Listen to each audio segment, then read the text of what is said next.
मैं हूं अनमोल और स्वागत है आपका मेरे चैनल बॉम्बे वेज में। यहाँ पे मैं आपके लिए लेके आती हूँ बहुत ही इंटरेस्टिंग आइडियाज़ जो आप घर बैठे कर सकते हो और जिससे आपको शायद मोटिवेशन मिल रहा होगा। क्वारंटाइन का टाइम जैसे ख़त्म ही नहीं हो रहा है और बार बार एक्सटेंड होता जा रहा है, तो हम सोच रहे हैं कि क्वारंटाइन के टाइम पे हम लोग ख़त्म हो जाएगा तब हम लोग कहाँ कहाँ घूमने जाएंगे, क्या क्या प्लान करेंगे या कहाँ कहाँ खाने के जाएंगे। तो ऐसी हम बहुत सारी चीज़ें सोच रहे हैं, बट हम ये भूल रहे हैं कि क्वारंटाइन जैसे ही ख़त्म होगा वैसे ही इकोनॉमिक स्लो डाउन हो रहा है।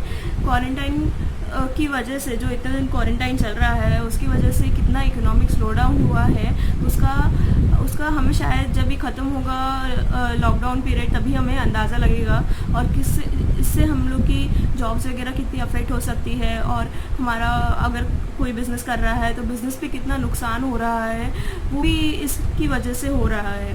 तो मैं आपके लिए कुछ ऐसे टिप्स लेके आई हूँ जो आपको ये इकोनॉमिक स्लो डाउन जो चल रहा है उसमें फ़ायदा होगा और जिससे आप अपना फाइनेंशियल प्लानिंग बहुत स्मार्टली कर सकते हैं।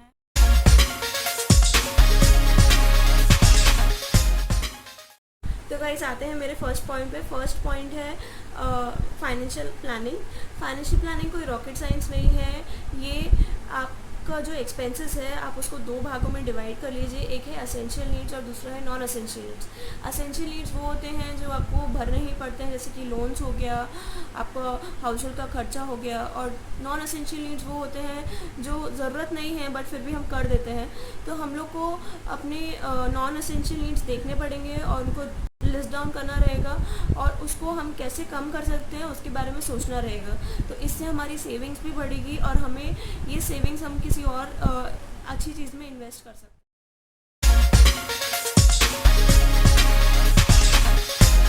गाइस ये टाइम पे जब इकोनॉमिक स्लो डाउन चल रहा है तब आप कोई भी बड़ा खर्चा प्लान ना करें। अपना जैसे आपको घर का अगर घर लेने का प्लान कर रहे हैं या फिर कोई बड़ा इन्वेस्टमेंट करने का प्लान कर रहे हैं तो ये साल एटलीस्ट आप लॉकडाउन के चलते आप ये प्लान ना करें।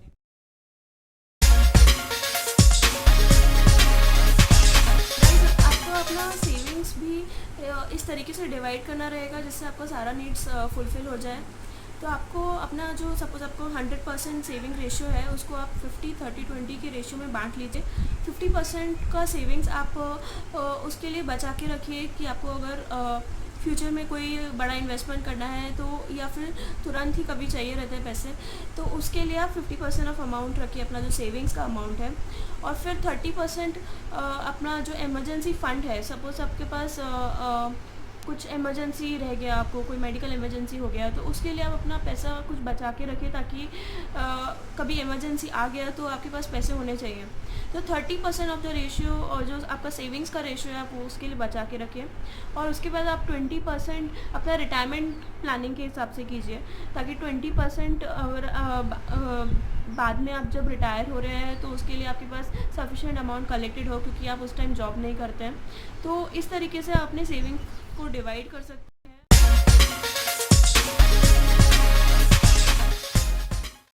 इकोनॉमिक स्लो डाउन की वजह से बिज़नेस पे बहुत ज़्यादा लॉसेस हो रहे होंगे और आपका सैलरी भी जा सकता है। तो इसके लिए आपको 6 to 8 मंथ्स का सैलरी रखना बहुत ही इम्पोर्टेंट है।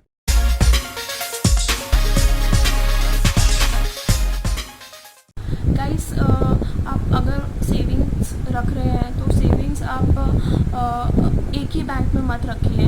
अपना सारा सेविंग्स आप एक ही बैंक में रखेंगे तो उसको जितना ज़्यादा अमाउंट बढ़ता जाएगा तो बहुत प्रॉब्लम हो सकता है। अगर बैंक बंद हो गया, जैसे अभी बहुत सारा लेटेस्ट इंसिडेंट्स आए हैं बैंक्स बंद होने के, तो लोगों को बहुत ज़्यादा प्रॉब्लम हो रही है तो सारा का सारा सेविंग्स एक ही बैंक में था। तो आप जितना डाइवर्सिफाई कर सके, जितना आप अगर आप कोई इन्वेस्टमेंट नहीं कर रहे हैं, कोई म्यूचुअल फंड्स नहीं ले रहे हैं, तो फिर अगर आप सिर्फ एफडी रख रहे हैं तो भी आप कोशिश कीजिए कि आप एक जगह पे अपना सारा पैसा ना ही रखें।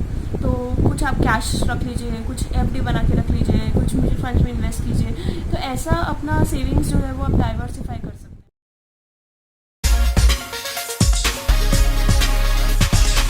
है वो बहुत ज़रूरी है कि आप अपने फैमिली मेम्बर्स के साथ उसको शेयर कीजिए, ताकि एक एटमॉस्फेयर बना रहे जहाँ पे हम अपने एक्सपेंसेस बता सकते हैं दूसरों को, ताकि जो नॉन एसेंशियल एक्सपेंसेस हैं हम उसको कम कर सकें। और अगर आप एक लौते वर्किंग मेंबर है फैमिली के, तो आपको अपनी फैमिली के साथ शेयर करना चाहिए प्रॉब्लम्स, ताकि आप खुद ही उसका जो प्रेशर है वो आप खुद ही हैंडल ना करके आप अपनी फैमिली के साथ उसको सॉल्व करने का ट्राई कर सकते हैं।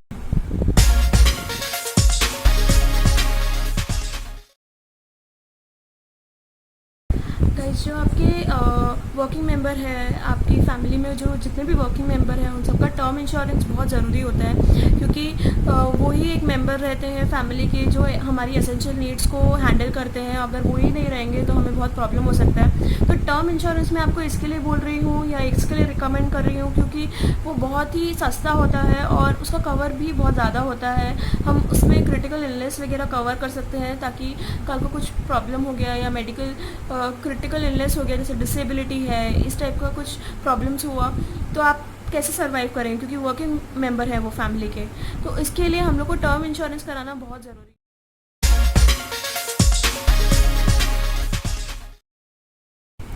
गाइस, हम सभी को पता है कि कोरोना वायरस चल रहा है और ये जल्दी से जल्दी फैलता जा रहा है, तो इसके लिए हम लोग को हेल्थ इंश्योरेंस लेना बहुत ही ज़्यादा ज़रूरी हो गया है। हेल्थ इंश्योरेंस हर एक फैमिली मेम्बर के लिए होता है और मिनिमम एटलीस्ट 1 लाख का हेल्थ इंश्योरेंस हर एक फैमिली मेम्बर के लिए होना ही चाहिए, क्योंकि जो ऑपरेशन के एक्सपेंसेस हैं, जो दवाई का खर्चा के एक्सपेंसेस हैं, वो एटलीस्ट उसमें कवर हो जाए। तो अगर आपका जो जॉब है वो आपको हेल्थ इंश्योरेंस नहीं दे रहा है, तो आपको हेल्थ इंश्योरेंस कराना ये टाइम पे स्पेशली बहुत ही ज़्यादा ज़रूरी है।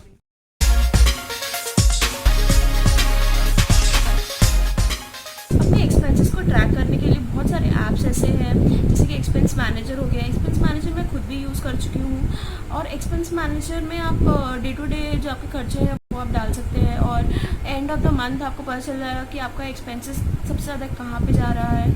तो उसमें आप लोन्स डाल सकते हैं, आप अपने डे टू डे का खर्चा डाल सकते हैं। तो ऐसे ऐप्स बहुत ज़्यादा हमें यूज़फुल रहते हैं अगर हमें अपने खर्चे बचाने हैं।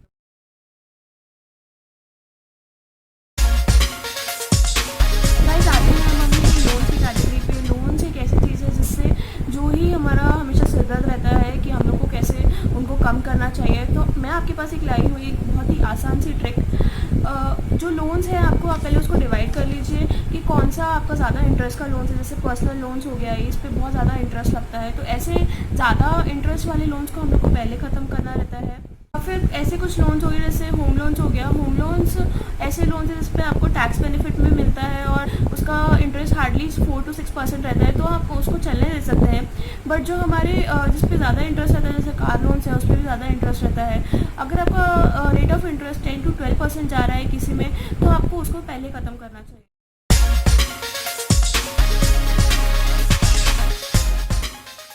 गाइस, मैं आपको एक और तरीका बताती हूँ जिससे आप अपनी वेल्थ क्रिएट कर सकते हैं। तो आपकी जो इनकम है आपको, और जो आप एक्सपेंस और सेव कर रहे हैं उसमें आप उसमें देखिए कि आपके एसेट्स कौन से हैं और आपके लायबिलिटीज़ कौन से हैं। एसेट्स वो चीज़ें होती है जो आपकी मनी को ग्रो करती है। जैसे अगर आप एफडी में रखते हैं तो आपको कुछ 5% इंटरेस्ट मिलता है। तो जिसमें आपको इंटरेस्ट मिलता है, जिसमें आपका मनी ग्रो होता है, वो है एसेट्स। और दूसरे हैं लायबिलिटीज़। तो लायबिलिटीज़ हो गया, जैसे आप शॉपिंग के लिए जा रहे हैं या फिर आप घर खरीद रहे हैं। अगर आप उसमें रहने के लिए घर खरीद रहे हैं तो वो आपका लायबिलिटी हो गया। और अगर आप उसमें उसको रेंट पे देके आप उससे कुछ इनकम बना रहे हैं तो वो आपका एसेट हो गया। तो अपने जो इनकम है, आप देखिए अपना इनकम जो आपका एसेट्स में जा रहा है या लायबिलिटीज़ में जा रहा है। तो जैसे जैसे आपका एसेट्स बढ़ता जाएगा, लायबिलिटीज़ कम होता रहेगा, वैसे वैसे आपका मनी ग्रो होता रहेगा और एक पॉइंट ऑफ टाइम पे आपको मनी ऑटोमेटिकली ग्रो होने लग जाएगा।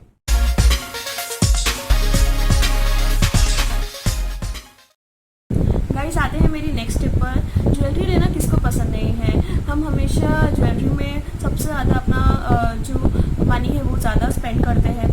बट ज्वेलरी में अगर हम देखें तो कितना ज़्यादा एक्सपेंसेस लगता है और कितना ज़्यादा चार्जेस लगता है, उसका मेकिंग चार्ज से भी कितना ज़्यादा होता है। तो क्यों ना अगर हम ज्वेलरी में इन्वेस्ट करना चाहते हैं तो ऐसी जगह पे इन्वेस्ट करें जहाँ पे हमें कुछ % इनकम भी मिले।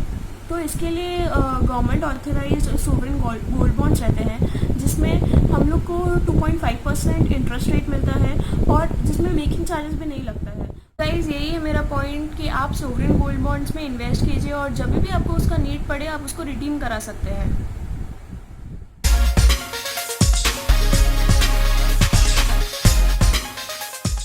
गाइस आते हैं मेरी नेक्स्ट स्टेप पर। मेरा नेक्स्ट स्टेप है टैक्स सेविंग ऑप्शंस। अगर आपका इनकम 6 लाख से ऊपर है तो आपको टैक्स सेविंग्स करना ही पड़ेगा, क्योंकि आपका टैक्स इतना ज़्यादा कट हो जाता है। तो आप ऐसे बहुत सारे म्यूचुअल फंड्स हैं जिसमें टैक्स बेनिफिट्स मिलता है। आप अपने टैक्स प्लानिंग में बहुत ज़्यादा इंपॉर्टेंस दीजिए। सपोज़ आपका होम लोन चल रहा है तो टैक्स सेविंग्स का ऑप्शन बहुत ईजी है आपके लिए कि आप होम लोन दिखा सकते हैं। अगर नहीं चल रहा है तो आपको कुछ टैक्स सेविंग ऑप्शंस यूज़ करने पड़ेंगे। म्यूचुअल फंड्स में इन्वेस्ट करना हो गया, एनपीएस हो गया, पेंशन स्कीम्स हो गया जो हमें फ्यूचर में हेल्प करता है पेंशन्स के लिए, और पीपीएफ हो गया। तो ऐसे स्कीम्स में इन्वेस्ट करना बहुत ही फ़ायदेमंद होता है, जिससे हमें इंटरेस्ट रेट भी मिलता है और हमारा टैक्स भी सेव हो जाता है।